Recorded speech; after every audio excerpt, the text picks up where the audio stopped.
বাঙালির প্রিয় জায়গাগুলোর মধ্যে নৈনিতাল একটা খুব প্রিয় জায়গা এবং আমি এই প্রথমবার নৈনিতালে ঘুরতে এসেছি। অসাধারণ নৈনিতাল। তো একটা শৈল শহর, পাহাড়ের উপর থেকে দেখলে ঠিক রোপওয়ে থেকে এইরকমই দেখতে মনে হয়। নৈনি লেক ওটা, অসাধারণ। হোটেল স্নো ভিউ হেরিটেজ, এটা উত্তরাখণ্ড ট্যুরিজমের একটি হোটেল, কিন্তু এটা একটা ঐতিহাসিক স্থানও বটে। কেন ঐতিহাসিক এই বিল্ডিংটা, সেটা আমি আপনাদের বলবো। জিম করবেটের বাসস্থান ছিল বলে এটা ঐতিহাসিক হেরিটেজ বিল্ডিং। এই বিল্ডিংটা এখন উত্তরাখণ্ড সরকার হোটেল হিসাবে ভাড়া দেয় জনসাধারণের জন্য। তো আমার কাছে এর ঐতিহাসিক মূল্যটাই অনেক বড় এবং তাই আমি ঠিক করেছিলাম যে নৈনিতাল গেলে আমি একটু এই নিরিবিলিতে হেরিটেজ যে বিল্ডিংটা রয়েছে, হোটেল স্নো ভিউ হেরিটেজ, এই বিল্ডিংয়ে আমি থাকবো। এবং সত্যি কথা বলতে সামান্য ভাড়ায় ১৬৫০ টাকা এই হোটেলের ভাড়া। কিন্তু আপনি যদি দেখেন এই ১৬৫০ টাকার মধ্যে আপনার রোপওয়ে চড়ার যে টিকিট ৩০০ টাকা, যদি আপনারা দুজন থাকেন তাহলে ৩০০, ৬০০ টাকা বাদ গেলে কিন্তু মাত্র ১,০০০ টাকায় থাকার ব্যবস্থা। এটা নৈনিতালে আর কোনো হোটেলে পাবেন না।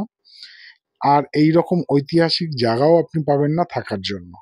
এই জায়গাটা গাড়ি পার্কিং করার জন্য রয়েছে, অ্যাডভেঞ্চার পার্ক রয়েছে। এই বিল্ডিংটাতেই রোপওয়ে ওঠানামা করে লোকজন। এটা মূল হোটেলটা।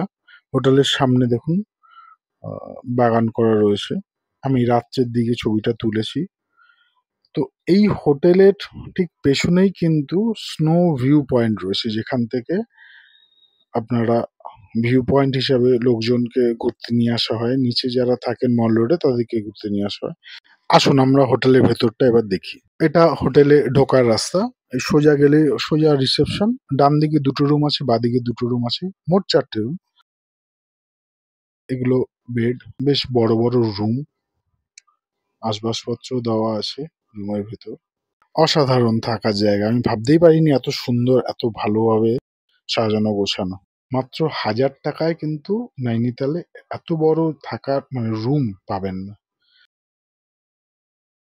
একটা ড্রেসিং টেবিল, মেয়েদের সাজগোজ করার জন্য। এবার আপনাদের দেখাই ওয়াশরুমটা।